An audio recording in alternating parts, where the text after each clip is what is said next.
Hey, welcome back. It's Liz again, and today I want to talk about some of the biggest mistakes that beginners make when they very first buy websites on Flippa. Now, it's an exciting world. The buying of websites, it's a really high growth marketplace right now. There's a lot of websites coming online for sale. The marketplace is definitely growing. We're seeing a lot of big corporate buyers coming into this marketplace. We're seeing venture capital and private equity coming in and realizing how much money there is in the online world, and that there's the opportunity to invest in these high growth assets. So what that does mean though is we've got a lot of people who are coming in at that starting phase, and there's some big mistakes that you can make. And it's a shame. If you make these mistakes, it probably means that you'll be disheartened by this incredible world and opportunity, and not realize that actually if you didn't make those beginner mistakes, you would have probably made a lot more money, or a whole lot of money. So let's have a look at what those three mistakes that we've seen in our experience. We've been teaching people how to do this for over 10 years now, and we've been in this marketplace for almost 15. So it's a lot of experience, and we see this happen all the time, and especially with our beginners when they very first get into the marketplace. And this is what we do. We help save people from this. So hopefully what you learn in this video will save you a heap of money and also make you a bucket load of money in the website investing world. So big mistake number one is that a lot of people hear about this marketplace, they run in and jump on Flippa and go, yeah, I've got to buy a website. And they have absolutely no strategy or thought about what they really want. So the big mistake number one is going in with no strategy. And that's like any investment. It's like if you were going to go into property investing, do you just throw $500,000 at some random house, like throw a dart and say, yep, I'll chuck my money at that house there. And you have no idea what suburb that is. Is it a growth suburb? Is it, do we need to invest near public transport, or do we need to invest near the beach, or do we need to, what's the best house for this particular area? It's that same sort of concept of investing. We need to figure out, okay, well, what's our strategy here? What do we want? In a property strategy, you might say, well, do I want the higher returns of a commercial property, or do I want the more security and like a more secure income of a what do you call it? Not commercial, residential. That's the word, residential property. And we do the same in website world, because there's a lot of different websites that you can buy, and they all require different inputs. They require different levels of work, and different levels of staff, and different levels of experience as well. And one of the biggest mistakes we see beginners do is jump in and buy a website that they don't really understand how to run. And so, of course, when the website's running beautifully, it's a really great investment. But when they get in there and don't know what to do, it maybe doesn't succeed the way that they'd hoped. And I think understanding, and maybe they realize that it takes a lot more work than they thought.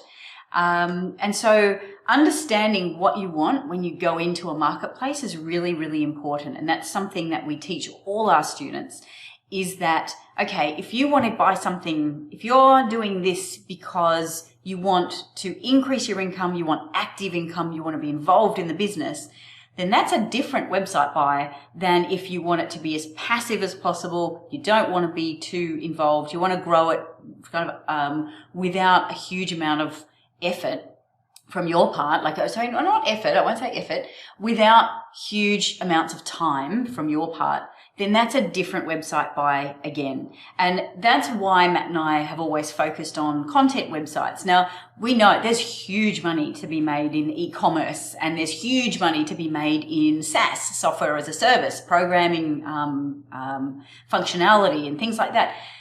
But that's just not, I'll quote Austin Powers, that's not our bag. We don't want to create a business, even though there's multi-millions. If you get that right and take a good path and a little bit of luck perhaps, then there's a lot of money to be made in those systems, but there's also a lot of money that you need to invest and a lot of time, and it's a different business structure. What we're looking for is, we like to see our websites as a portfolio. and we want them to be able to be managed by our team with as little input from us as possible. We're the strategy, we guide the ship, but we don't want to be down in the bowels of the ship shoveling the coal in, if that makes sense. So that's why we have a very specific strategy about which websites we would choose to buy. Now, in another video, you'll see on our thing, I think it's our 4 biggest or 3 biggest mistakes we've made. One of the biggest mistakes we made was, at one point in our journey, buying an app. Now, it was hugely profitable, incredibly high growth, but oh my goodness, it was a lot of work and a lot of management, all the coding, all the updates. That just wasn't our bag. So we ended up selling that. So I think it's really important to go in understanding what you want. So number 1 is have your strategy. The second biggest mistake that we see beginners make is that they go too big too soon. So they hear about this marketplace. They might have a bit of money, like some money to actually invest in something. It might be tens of thousands of dollars. It might be hundreds of thousands of dollars. It might even be $1 million plus. And they see the phenomenal returns that you can get in this marketplace, and they just chuck their money into the marketplace, buy a website, and really don't know how to run it. They don't have the systems in place. They don't have the team in place. They really don't understand the marketplace yet. And so that's a big mistake. Also, in the due diligence process, if you go too big too quickly, you probably don't yet understand all the questions you should really be asking when you buy a website. We've got like a 17-page document of questions, of little check things, questions and check stuff that we always check off before we buy a website. And most of that now for us is internalized. We can look at a website and within quite a short amount of time, we can make an assessment of it. But initially, when you don't really know what to ask, that can be pretty tricky. And so going in and spending tens of thousands or hundreds of thousands of dollars on a website when you really don't know what's going on is a dangerous move. So that's one of the biggest mistakes. And that's something that we help a lot of our students with, is learning that due diligence process, knowing what to ask, and understanding in terms of portfolio management as well. Like if you had $100,000 to put into this marketplace, I would not be recommending to you to buy a $100,000 website, because that's like all eggs, one basket. We're very much into diversification. Diversification of different places where your money is working for you, diversification in niches, we're diversified in monetizations. So we've got a whole range of websites, a whole range of different income streams, and we find that most secure. Now, maybe you don't, but there's all sorts of different strategies. All of them work, like different ones work, but for us, and if you're someone who values security, then I would suggest a portfolio strategy would be much smarter. So going in too big on one big website, that's higher risk than, say, 3 or 4 smaller websites that you can renovate and grow and end up probably making the same amount of income anyway. Actually, if you watch, if you go to our student success stories, you'll see Mark's story. He actually ended up investing $50,000 in the marketplace, and he's grown that portfolio to be making $10,000 to $20,000 per month now. So from a $50,000 investment, he's now got a portfolio worth probably upwards of $500,000. So I think that's smart buying. And that 50,000 covered like 3 or 4 websites. I think that was a much smarter way to do it than try and throw 50,000 at one big website. And that certainly worked out for him. Okay, so that's mistake number 2. Just going too big too soon. It's okay to start small. And we get all our students, we actually get them to start off under $1,000. Get in the marketplace, understand how this thing works, renovate a website, see how, get some results in the small scale. And the bigger scale is just a bigger version of that. It's just more zeros. So it means that you'll have your team in place, your strategy in place, and you'll understand how things work. So that's a smart way to do it. The third thing, and I've touched on this before, just previously, but I think it's worth mentioning as its own thing. The third big mistake is not asking the right questions, not understanding due diligence. So for any investment that you make, you want to know what due diligence is about is asking the right questions to make sure that investment's going to get you the return that you would like to get. It's also, for our strategy, about understanding, okay, can I renovate this asset? Can I add value to it? Can I make it worth more? Can I get it making more money? So, because what we do is once that website's making more money, it's paying itself back to us faster.